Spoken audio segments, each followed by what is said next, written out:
à tous, merci de nous rejoindre sur le plateau de Panorama. Le lac du Bourget est le plus grand lac naturel de France d'origine glaciaire, 4450 hectares, 18 km de long et une profondeur allant jusqu'à 145 mètres. 33 espèces de poissons y vivent et on s'y intéresse toute la semaine dans Panorama depuis le cap des Cézelets. Nous sommes sur la commune des Viviers du lac aujourd'hui et là nous allons parler pêche avec nos invités. Sébastien Cachera, vous êtes resté avec nous, vous êtes le responsable de la gestion des milieux aquatiques du CISALB qui gère le lac du Bourget et Bruno Canella de l'association de pêche d'Aix-les-Bains. Merci à tous les deux d'être avec moi sur ce plateau. Alors tout simplement, en ce moment, on en est où question pêche, comment ça se passe? La saison est bonne?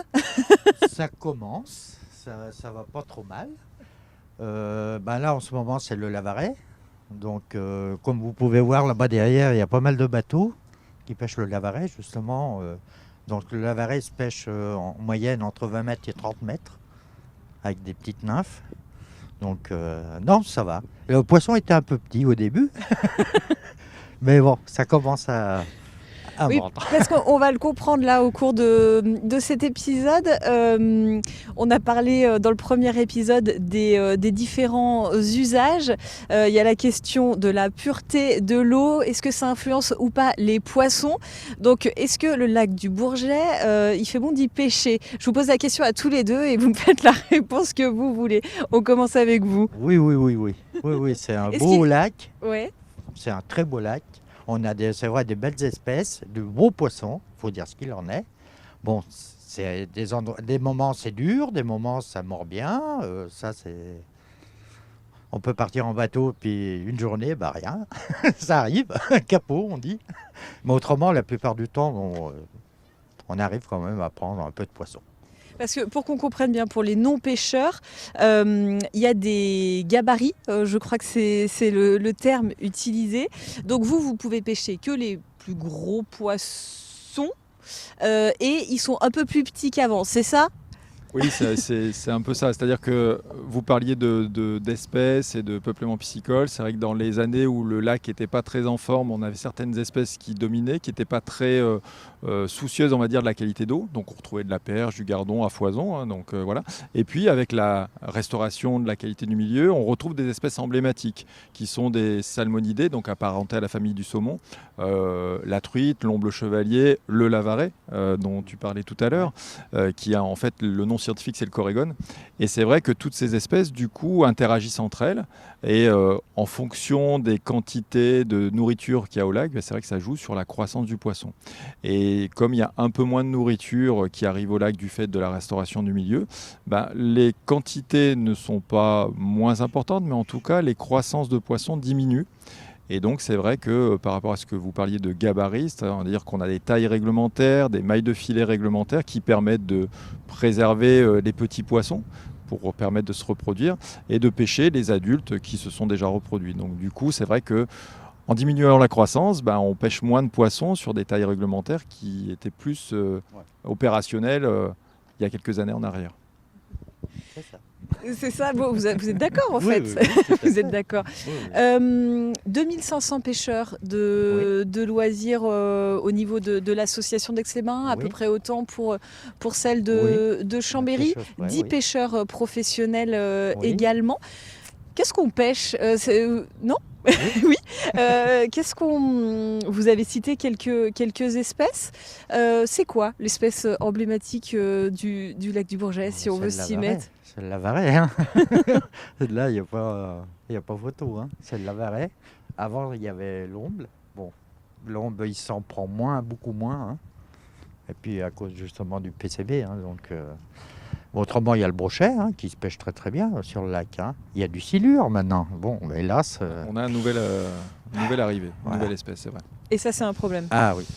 Le silure, c'est vrai qu'on ne l'attendait pas forcément au lac. Donc on sent qu'il est passé du Rhône au lac par les aménagements qui sont faits. Et il est arrivé en 2014-2015 au lac. Quelques captures et puis très rapidement des centaines de poissons qui sont pêchés.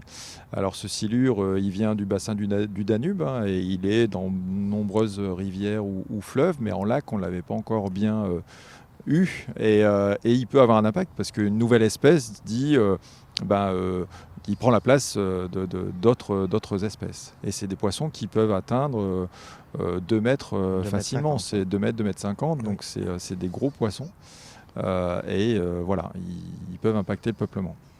Et puis vous évoquiez le PCB, c'est quelque chose dont on a beaucoup entendu parler ces dernières années dans les lacs alpins. Aujourd'hui, on en est où précisément sur ce sujet-là ?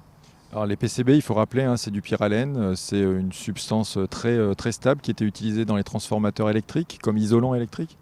Sur le territoire d'Aix-les-Bains, on avait une usine, la Savoyenne d'électricité, qui a produit ces transformateurs dans les années 40 à 70 et qui a malheureusement pollué un des affluents qui s'appelle le Tillet et par conséquent le lac. Et donc on retrouve cette contamination dans les sédiments du lac. Et ça a notamment remonté le long de la chaîne trophique. Et le poisson le plus gras qui est dans le lac, c'est l'omble chevalier qui s'est retrouvé contaminé. Et donc en 2008, il y a une interdiction de consommation et de commercialisation qui est tombée notamment sur cette espèce. La chose positive, vous me demandiez l'évolution, c'est que les collectivités territoriales que sont Grand Lac, le Cisalbe, ont pris à bras-le-corps ce problème, notamment en dépolluant une partie de la rivière qui arrivait au lac. Les repreneurs de la Savoyenne d'électricité, General Electric, ont dépollué. L'État leur a obligé de dépolluer leur site également. Et donc nous, on a continué à mesurer l'évolution de cette contamination au PCB dans la chair des poissons. Et on voit une très nette diminution de cette concentration. On se rapproche de la norme de consommation et on espère que d'ici peu, la pêche et la consommation de cette espèce réouvrent bientôt. Je suppose que vous êtes impatient. Oui. Ah, c'est un beau poisson, hein, quand même, hein, l'omble. On évoquait les différents usages. Quand on est pêcheur sur le lac du Bourget, qui est très fréquenté, là on le voit encore aujourd'hui, qui est très fréquenté sur ses rives, mais aussi sur ses eaux. Comment ça se passe, cette cohabitation ? Bon, ça se passe très très bien, hein. Bon, c'est vrai que les pêcheurs du bord, certains, ça commence à être compliqué, hein. Le poisson vient plus bien au bord à cause, tu m'excuses, hein, les cormorans. On a un souci, c'est les cormorans, quoi. C'est énorme Parce que qu'ils mangent. c'est une espèce qu'on ne voyait pas avant ? Bah, on l'en voyait beaucoup moins, mais là, ils savent qu'ils ont à manger et ils restent, hein. Donc, mais c'est énorme, hein, quand même. Donc je hein. pensais que c'était les enfants qui couraient sur les rives en criant, qui Non, pouvaient poser non, problème. bon, Non, rien à voir, Non, non, le poisson, c'est pas ça qui va le. qui va le perturber. Non. Donc il y a ça comme, Oui, comme il y a- difficulté ? Oui, il y a quand même ça. Mais autrement, le lac en lui-même, faut dire ce qu'il en est, c'est un beau lac, hein. Et on a vraiment. Celui qui veut se faire plaisir, il se fait plaisir. Même à la pêche, il n'y a pas de souci, hein. Il y a du beau poisson.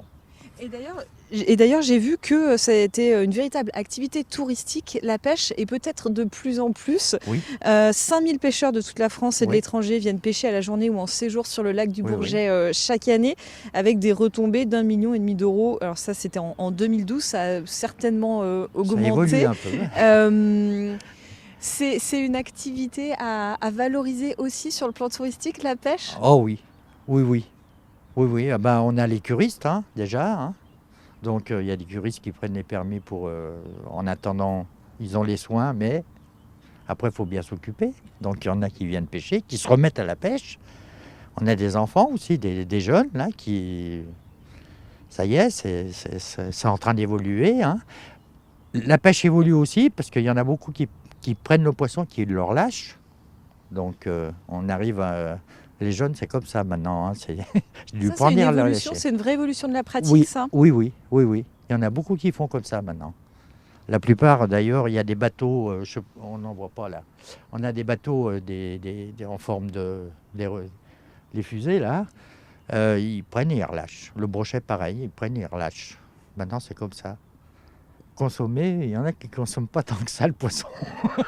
Et comment ça s'est passé le confinement? Parce que notamment sur le premier, Ah, on a entendu pour beaucoup d'espaces naturels que le confinement, ça a été aussi une respiration pour les milieux. je pense- Comment ça s'est passé pour les pêcheurs? Bah, ça a été un peu dur pour nous, mais bon, on s'y fait. Hein. Vous en avez été privé pendant le temps du Ouais, premier oui, confinement? oui, le temps du confinement, mais bon, c'est pas dramatique, hein. Ça a reposé le poisson, c'est pas plus mal.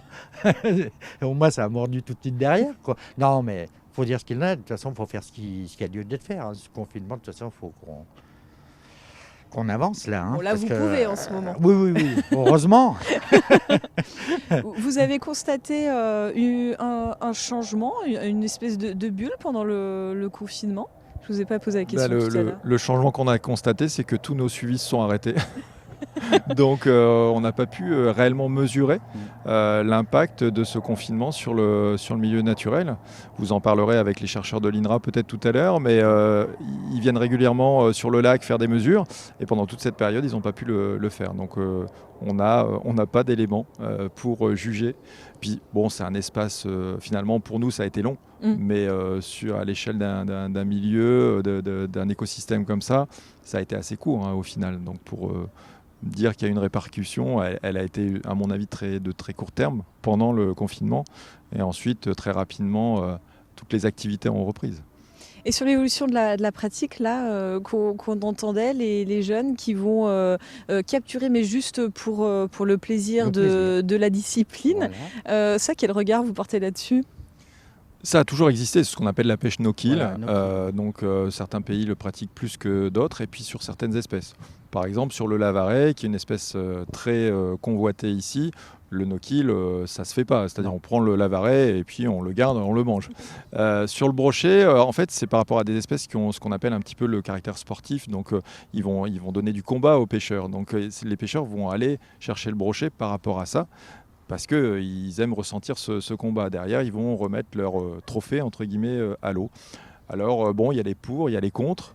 Nous, on essaye juste de voir que ça... Voilà, je sais que les pêcheurs qui pratiquent ça, ils regardent à ne pas faire de mal, finalement, aux poissons. Donc, ils sont très précautionneux avec ces poissons.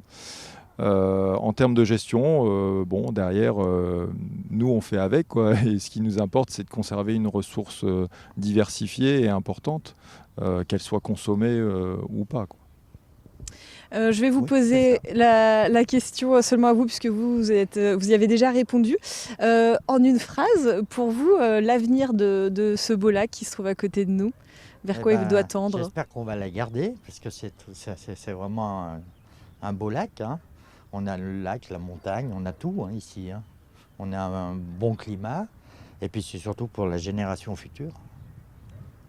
Parce que manger du poisson pané, je ne sais pas ce que ça va faire. Hein. Donc, c'est bien pour les jeunes. Au moins, ils voient du poisson, ils voient... voilà. Eh ben, merci beaucoup, merci Merci à à tous les vous. deux de m'avoir accompagné. Demain, dans le 3e épisode de Panorama, on s'intéresse à la préservation du lac, de ses alentours, de son environnement, avec le Conservatoire d'espaces naturels et le Conservatoire du littoral. À demain.